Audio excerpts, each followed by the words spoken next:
What's going on, everybody? Welcome to the Tuesday edition of the NBA Slate Starter Podcast. I'm Eric, he's Ryan. We're going to break down Tuesday's 4-game NBA DFS slate. I don't know why I just mixed up the intro. I was screwing with something that I've been doing for how many months now? Like 3 months, but whatever, it worked out. I said all the words I needed to in order.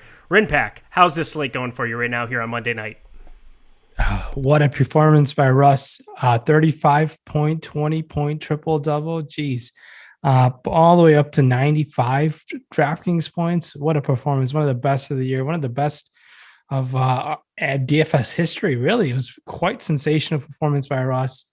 And unfortunately, I came in slightly under the field. It was really tough for me to try to match someone at 50%. Anyone really at that price tag on an 11-game slate when there were studs like Luka, Harden, Giannis, obviously now Kawhi with Paul George.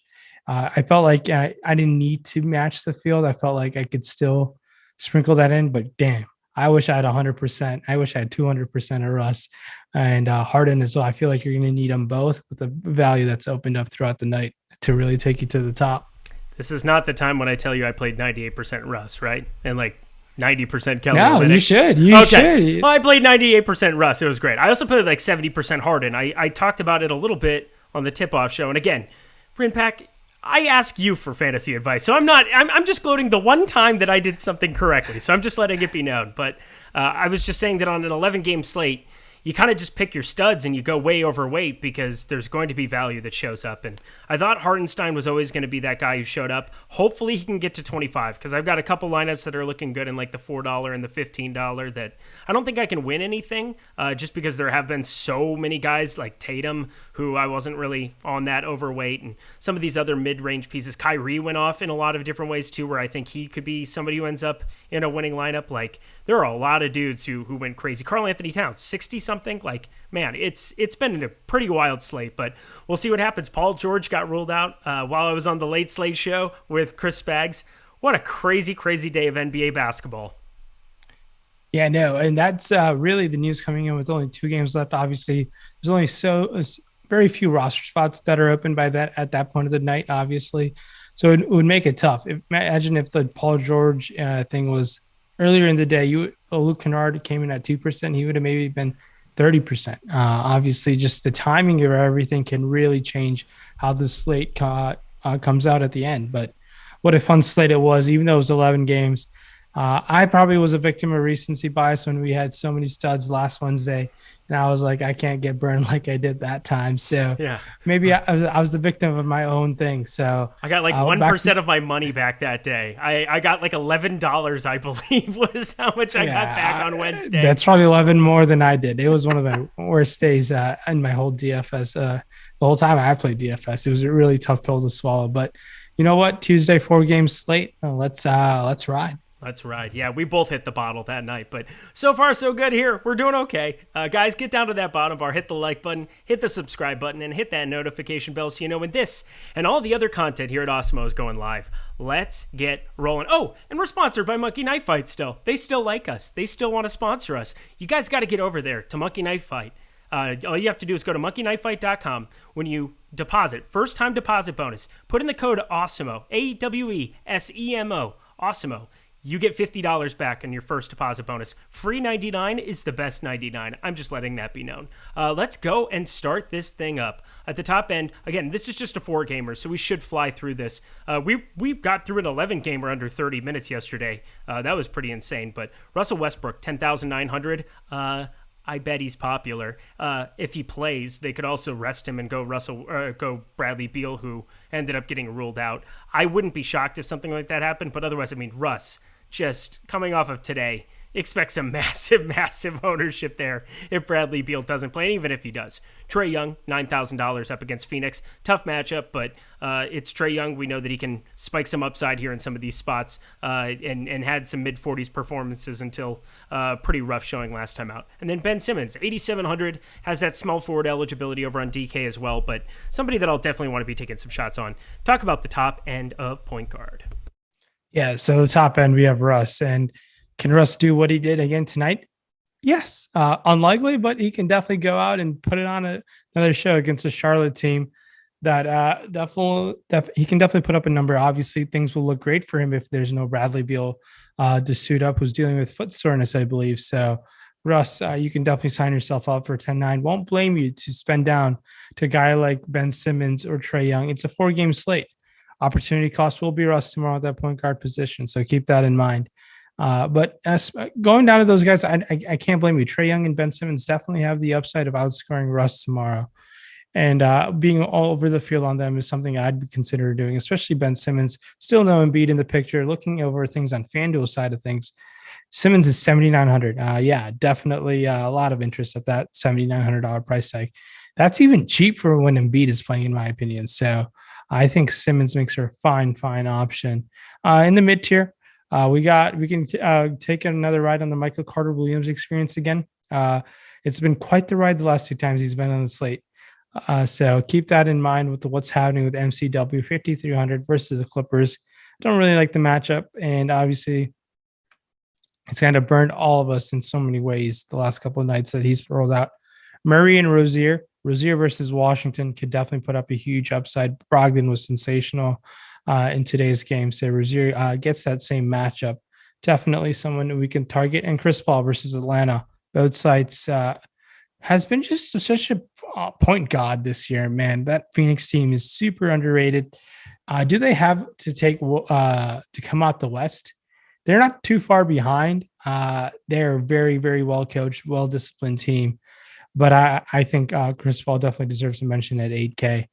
Who stands out to you like spending down on both sides? Is anyone like do you feel anyone that can put up a number in terms of value on a 4-game slate? Well, I mean, if you have Paul George out, if you were to not play again, you've got Reggie Jackson sitting there at 5K over on FanDuel. I believe he's still right around 4. What is he on? Yeah, he's 4,900 on DraftKings. I think that's a guy who makes a lot of sense in that spot. Chesson Randall, 4,400, played 26 minutes, but I don't expect those minutes to be there with Michael Carter Williams so long as he's going and playing, even though he had gotten hurt there that game before. RJ Hampton didn't really play enough minutes to be viable. He was a guy people were taking shots at on a shorter slate, that 3-game slate at 3,500, but only got up to 17 minutes. So even though it's a 4-gamer, which isn't a ton, especially coming off of a day like today where you had 11, you could play whomever you wanted. We're looking at a spot where it's going to be a little bit more condensed. I don't really want to go take shots on any of those dudes down there. If you were going to take a shot on anybody, Campazzo at least got up to 28 minutes. It was obviously a blowout against Atlanta. They had Bol coming in there, knocking down threes. How much fun did you have that night? Bol, man. Whenever he's on the court, it's always fun to just be in awe and just embrace it. It's just spectacular at its finest basketball. He's a specimen in his own manner. But 5 minutes of Bol put up 10 points. So I can lock him in. Yeah. So if he's going to get 15, he'll put up 30 and lock him in at that price tag. Dude, I'm excited to maybe play some Bol. I kid. But I think we can hop on over to the shooting guard position. All right, let's do that. Let's start over on FanDuel for this one. Bradley Beal, 8,800. Again, got ruled out. Kind of opened up Russ Westbrook to just set a bomb on this slate. It was incredible. Paul George also got ruled out last second. So a lot of the story of tomorrow is going to be making sure that those two are either in or out. We're going to have to wait on the Paul George news. God forbid the Clippers were going to throw that out early. But they play Orlando at home. We know how bad Orlando is now, so I expect that game not to be close. I would say, if you had a guess, if Paul George is actually hurt, they would err on the side of caution there because they wouldn't need him. They could just win with scrubs. Terrence Mann could go out and murder Orlando. But Bradley Beal, 8,800. We'll know that news right off the bat, considering that's the only game that opens at that 7 p.m. Eastern time window. And then Devin Booker, 8,200, going up against Atlanta. Obviously, this is going to be a good spot for him. Played 41 minutes, put up 49.7 against Charlotte. Good spot to be going there too. Terrence Ross is really kind of the guy that I've got to, he's probable now, so we're going to see him play. He played 33 minutes in that one game that he was back against Miami after sitting out for 2. He's now been out for 2 weeks. I don't know if he plays 33 minutes, but even at 28 minutes, would he be viable for you on this slate? And then talk to me about the rest of shooting guard. So Ross, it's going to be really tough for me to go there. You got coming off a leg injury with some minutes limit, but if he's going to play 25 minutes, he can take a shot per minute on that team. So Ross is a GVP play for me for sure. I do like saving over there on FanDuel. So a guy like Devontae Graham, who put up 21 shot attempts in a game that did go to overtime. But I think Devontae Graham against Washington is someone I think we can have some more confidence in, a much more favorable salary over there on FanDuel. Or taking a look at things on DraftKings, Devontae Graham's definitely play at 6,100. Malik Monk, if he were to go 4,900 versus Washington, I think is fine to consider. And there's a chance that Paul George and Kawhi don't play tomorrow, just because if it's a back-to-back, the injury's for real. I think targeting guys like Mann, Kennard, Reggie Jackson makes a ton of sense in that situation. Also, who's playing a lot more minutes of late is Bogdan Bogdanovic. Played only 23 minutes last time. The matchup versus Phoenix is not favorable, but he's some guy. He's the type of player who can get hot. He's kind of like he's a very good player in my opinion.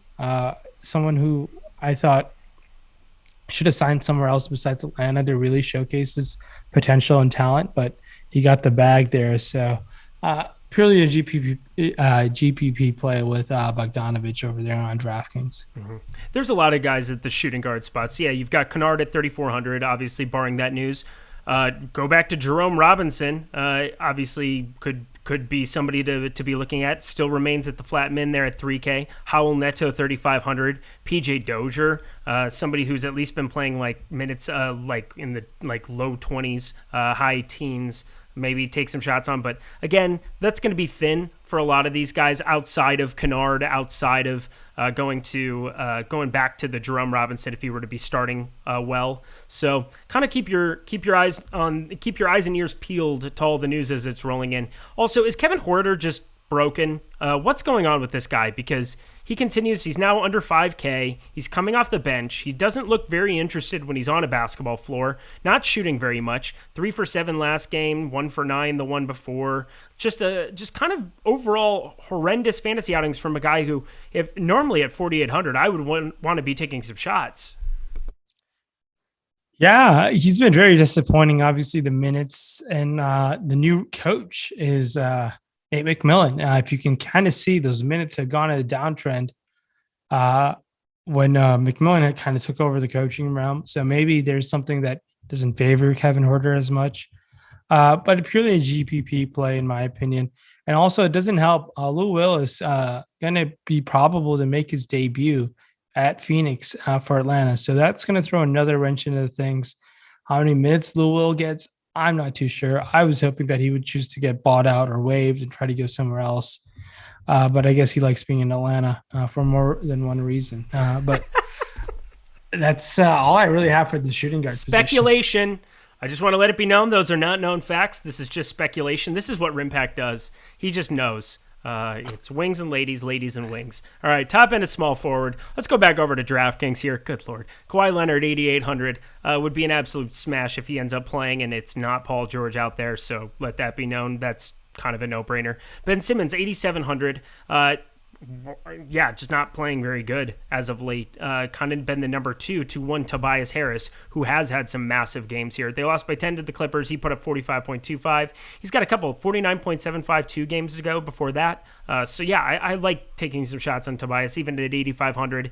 Again, this is a 4-game slate. I think ownership is going to be condensed. Both of those guys up against Denver don't really have problems going to it. Gordon Hayward has put up under 30 for 3 consecutive games, but the last 2 he's played 39 and 41 minutes. I gotta expect that that's due for some regression. I expect him to be popular up against Washington. 7,600 is a good number to be paying. What do you feel about him? And talk to me about the rest of small forward.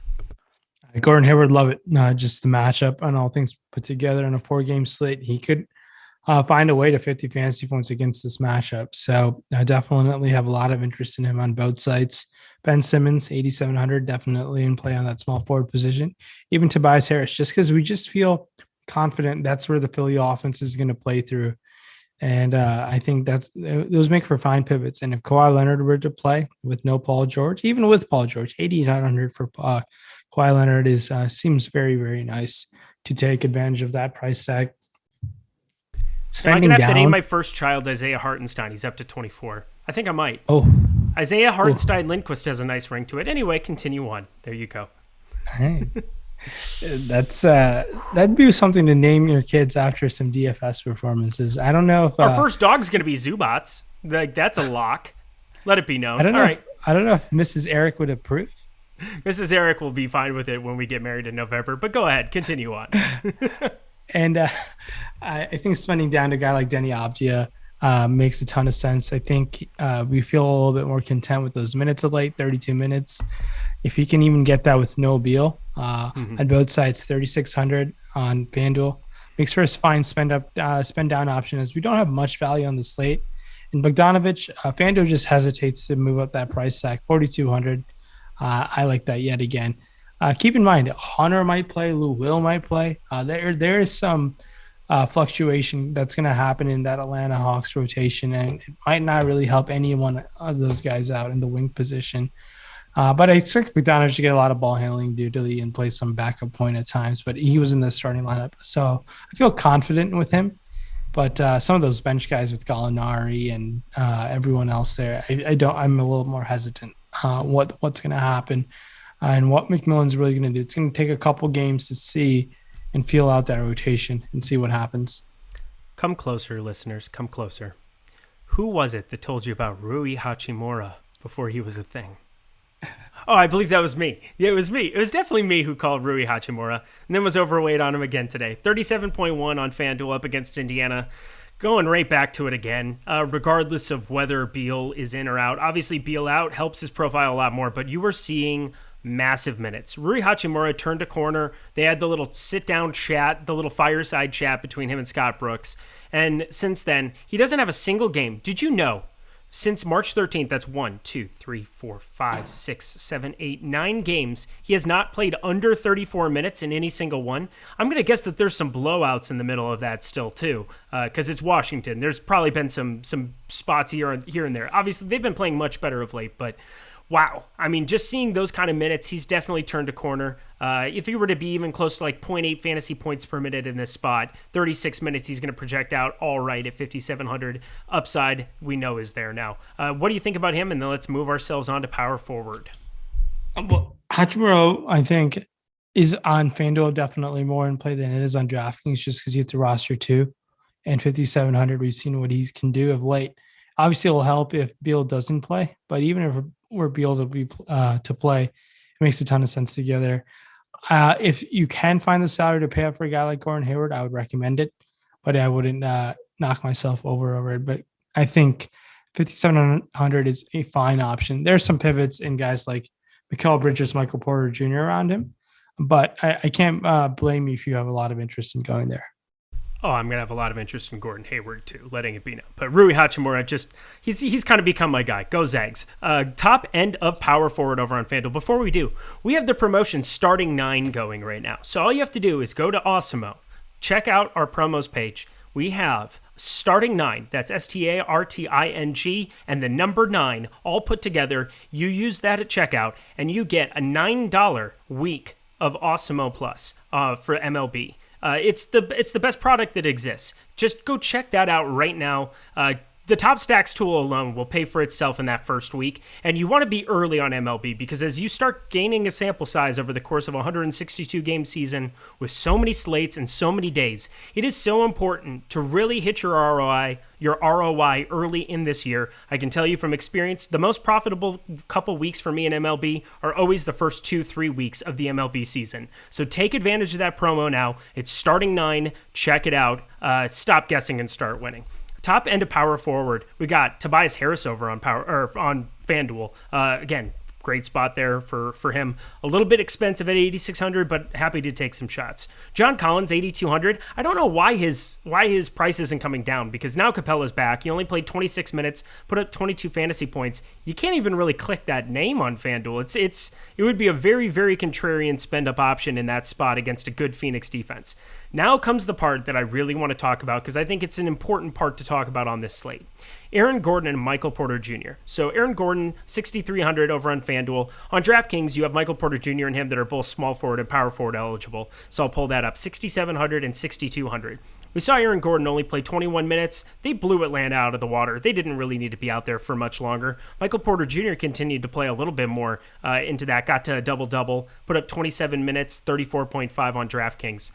Do you have a lean on Aaron Gordon and Michael Porter Jr.? Is it even possible to have a lean after one game? Is it even like something you can remotely do? I'm going to put you on the spot the night before. Do you want, in one lineup, you're making one lineup and you can only play one, do you want Michael Porter Jr. or do you want Aaron Gordon in it on DraftKings?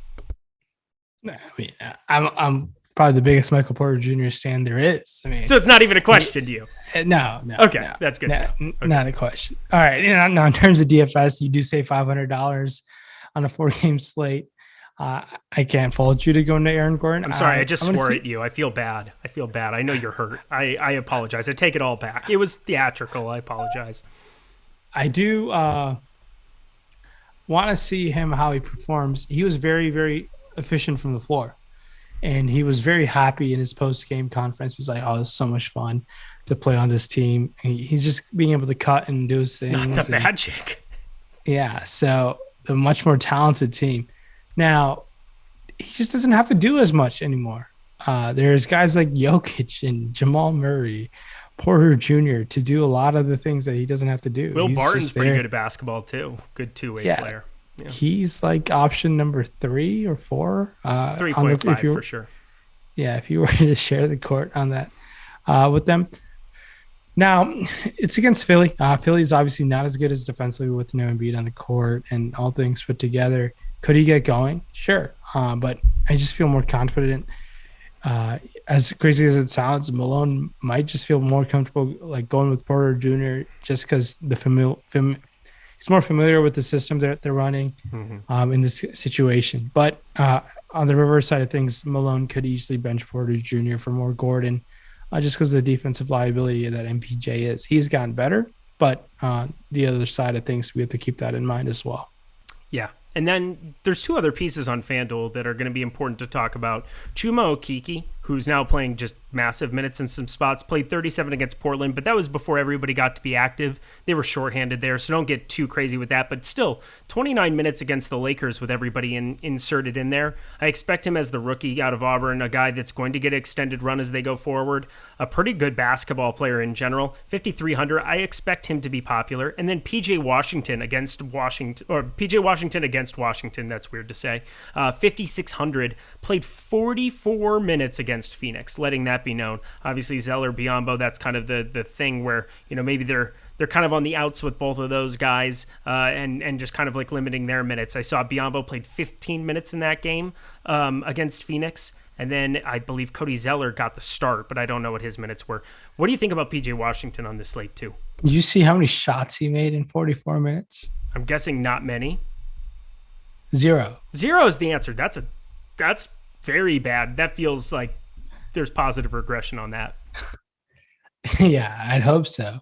Against the Washington team, yeah, I think we can go to Washington against Washington. Okay. You like that? I did like that. Well, I like when people make fun of me. It's good. It's good. I need that. Go ahead. But I do think he's fine. If for some reason, if Aaron Gordon's going to be more popular than PJ Washington tomorrow, I'd be happily to go to PJ Washington. I feel more secure with the minutes, and that alone will give me a higher upside against this Washington matchup. Chuma Okeke has been balling, man. The guy was a promising rookie out of Auburn, and I think I'm more hesitant to go to matchup against the Clippers. Now, if both Paul George and Kawhi are out, I think he'll be fine. I don't think if the G League Clippers team will slow down Chuma Okeke by any means. So keep in mind with what the Clippers are doing, it's the last night of the game. It's the last game of the night, so it's going to be tough. They've been a mental brain teaser for us in terms of DFS, just because sometimes a guy's jizzy, sometimes Paul George stubs a toe. Like it's just so hard to deal with. But there'll be a massive edge if you can be on your computer and really figure out that situation quicker than anyone else. Well, and you have 50% of the games that lock at 10 o'clock. So you have exactly half of the player pool that because you have Atlanta and Phoenix that's also at that time. So I do like that idea and kind of waiting on some of the news, especially if Paul George isn't ruled out come that Philly-Denver game, which locks at 9 on the East Coast. But last guy to give a shout out to, Mike Scott, who's played 27 and 28 minutes, has been starting for Philly, and he makes a 3,600 punt at power forward. So want to let him be known on the way out. Let's round it out at center. Nikola Jokic, 10,500. He's very good at basketball. He's going to be getting, Mike Scott and Dwight Howard. Good luck, guys. Have fun with Nikola Jokic, who just continues to ball out.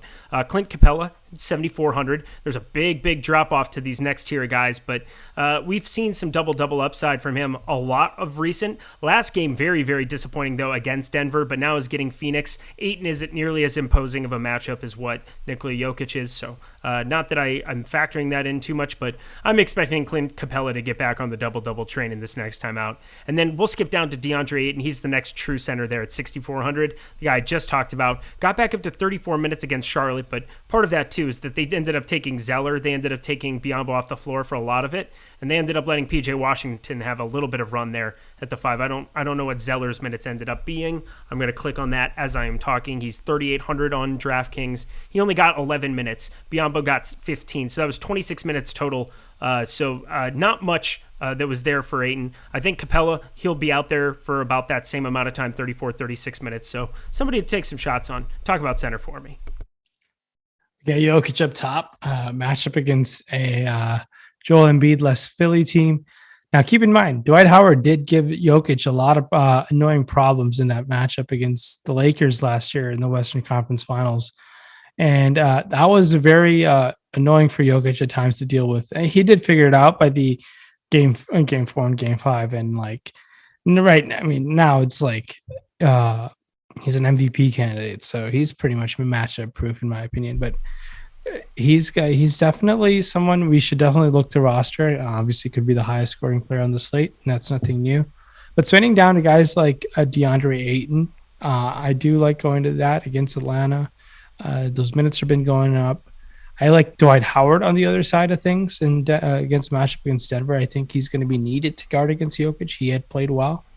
I think that's a fine option. Now, Daniel Gafford rolled his ankle earlier today. That might mean more minutes to guys like Lopez and Alex Len as well on both sides if you're looking for some value.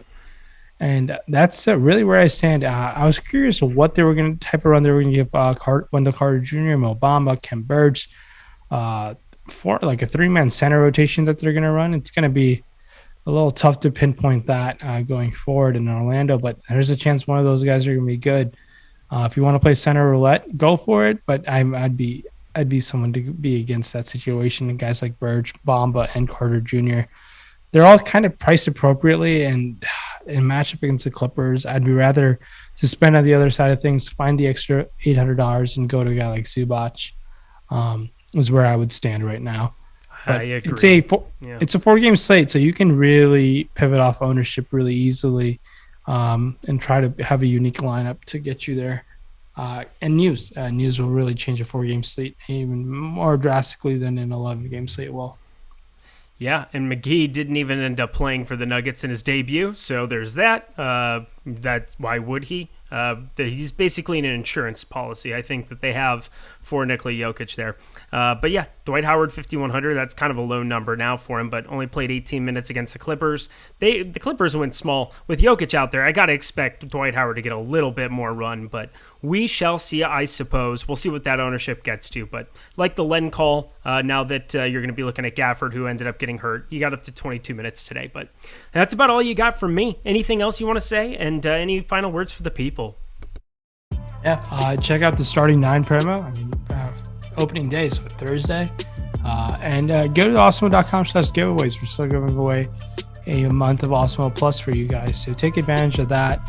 And hopefully someone has a nice day tonight on this 11-game slate. If not, we're back at it tomorrow. And good luck to everyone. Beautiful. Yeah, good luck on Tuesday slate tomorrow. Hopefully this helps you guys get your process going. 4-gamer should be nice. We'll be back here on Wednesday for you. Take it easy and good luck.